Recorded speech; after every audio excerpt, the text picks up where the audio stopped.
ಕರ್ನಾಟಕ ಕಂಡಂಥ ಅತ್ಯಂತ ಧೀಮಂತ ಹಿರಿಯ ರಾಜಕಾರಣಿ, ಸ್ವತಂತ್ರ ಪೂರ್ವದ ಒಂದು ತಲೆಮಾರು.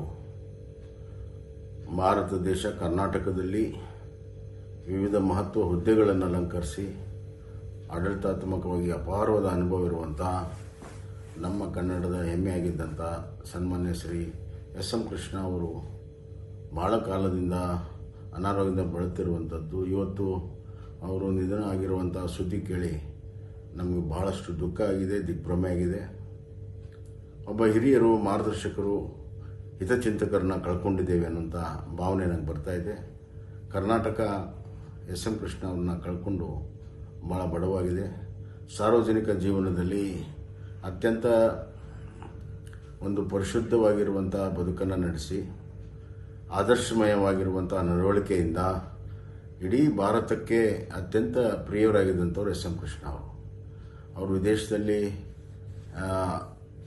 ತಮ್ಮ ವಿದ್ಯಾಭ್ಯಾಸವನ್ನು ಮುಗಿಸಿ ಬಂದ ಮೇಲೂ ಕೂಡ ತಮ್ಮ ಸೋಷಲಿಸ್ಟ್ ಹಿನ್ನೆಲೆಯನ್ನು, ಮನೋಭಾವನೆಯನ್ನು ಬಿಟ್ಟುಕೊಡದೆ ಪ್ರಥಮ ಬಾರಿ ಅವರು ಸ್ವತಂತ್ರವಾಗಿ ಸ್ಪರ್ಧೆ ಮಾಡಿ ಗೆದ್ದು ಮತ್ತು ವಿಧಾನಸಭೆ, ಲೋಕಸಭೆ, ವಿಧಾನ ಪರಿಷತ್, ರಾಜ್ಯಸಭಾ ಎಲ್ಲದರಲ್ಲೂ ಕೂಡ ಎಲ್ಲ 4 ಸದನದಲ್ಲಿ ಕೂಡ ಅವರು ಸದಸ್ಯರಾಗಿ ಕೆಲಸ ಮಾಡಿರುವಂಥದ್ದು.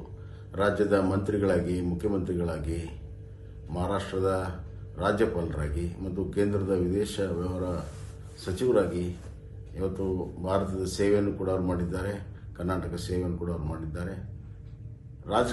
ರಾಜಕಾರಣಿಗಳಿಗೆ ಆದರ್ಶವಾಗಿರುವಂಥ, ಆಡಳಿತಗಾರರಿಗೆ ಮಾರ್ಗದರ್ಶಕವಾಗಿರುವಂಥ ಅವರ ಬದುಕು ಅತ್ಯಂತ ಪರಿಪೂರ್ಣದ ಕೂಡಿದೆ.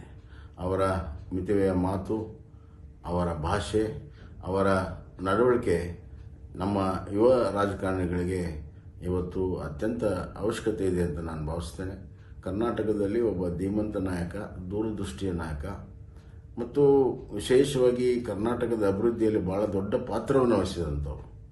ಇವತ್ತು ಬೆಂಗಳೂರಿನ ಬೆಳವಣಿಗೆ, ಬೆಂಗಳೂರಿನ IT, BT ವಿಚಾರದಲ್ಲಿ ಅವ್ರು ಮಾಡಿರುವಂಥ ಕೊಡುಗೆ ಅಷ್ಟೇ ಅಲ್ಲ, ಅವರು ತಂದಂಥ ಮಿಡ್ ಡೇ ಮೀಲ್ ಏನಿದೆ, ಮಧ್ಯಾಹ್ನದ ಊಟ ನಮ್ಮೆಲ್ಲರೂ ಕೂಡ ನೆನಪಾಗಿದೆ. ಅವರು ತಂದಂಥ ಯಶಸ್ವಿ ಯೋಜನೆ ಕೂಡ ನಮಗೆ ಸ್ಮರಣೆಗೆ ಇವತ್ತು ಅದು ಬರ್ತಾ ಇದೆ.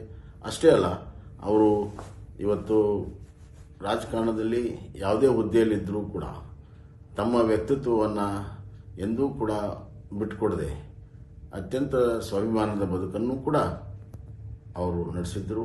ಅವರು BJPಯನ್ನು ಸೇರಿ ನಮ್ಮ ಪ್ರಧಾನಮಂತ್ರಿಗಳಿಗೆ ಭಾಳ ಹತ್ತಿರವಾಗಿರುವಂಥ ಒಬ್ಬ ಧೀಮಂತ ನಾಯಕ. ಒಂದು ಹಿಂದಿನ ಪೀಳಿಗೆಯ ಒಂದು ಮಹತ್ವದ ಒಂದು ಘಟ್ಟ ಇವತ್ತು ನಾವು ಕಳ್ಕೊಂಡಂಗಾಗಿದೆ. ಬರುವಂಥ ದಿನಗಳಲ್ಲಿ ಅವರ ಬದುಕು ನಮಗೆ ಆದರ್ಶವಾಗಲಿ, ಕರ್ನಾಟಕಕ್ಕೆ ಮಾರ್ಗದರ್ಶನವಾಗಲಿ ಅಂತ ನಾನು ಇವತ್ತು ಭಗವಂತನಲ್ಲಿ ಕೇಳಿ ಅವರ ಆತ್ಮಕ್ಕೆ ಶಾಂತಿಯನ್ನು ಕೋರ್ತೇನೆ. ಅವ್ರ ಕುಟುಂಬಕ್ಕೆ ತುಂಬಲಾದ ನಷ್ಟವನ್ನು ಅವರು ಭರಿಸುವಂಥ ಶಕ್ತಿ ಕೊಡಲಿ. ನನಗೆ ವೈಯಕ್ತಿಕವಾಗಿ ಭಾಳ ಅತ್ಯಂತ ಹತ್ತಿರವಾದಂಥವ್ರು, ಆತ್ಮೀಯರಾದಂಥವ್ರು, ನನಗೆ ಸದಾಕಾಲ ಮಾರ್ಗದರ್ಶನ ಮಾಡುವಂಥವ್ರು, ನಮ್ಮ ತಂದೆಯವರ ಜೊತೆಗೆ ಅತ್ಯಂತ ಆತ್ಮೀಯ ಸಂಬಂಧ ಇರುವಂಥದ್ದು ಈ ಸಂದರ್ಭದಲ್ಲಿ ಸ್ಮರಣೆ ಮಾಡ್ತೇನೆ. ನನಗೆ ವೈಯಕ್ತಿಕ ಕೂಡ ಭಾಳ ದೊಡ್ಡ ನಷ್ಟ ಆಗಿದೆ ಅಂತ ಈ ಸಂದರ್ಭದಲ್ಲಿ ಹೇಳಕ್ಕೆ ಇಷ್ಟಪಡ್ತೇನೆ.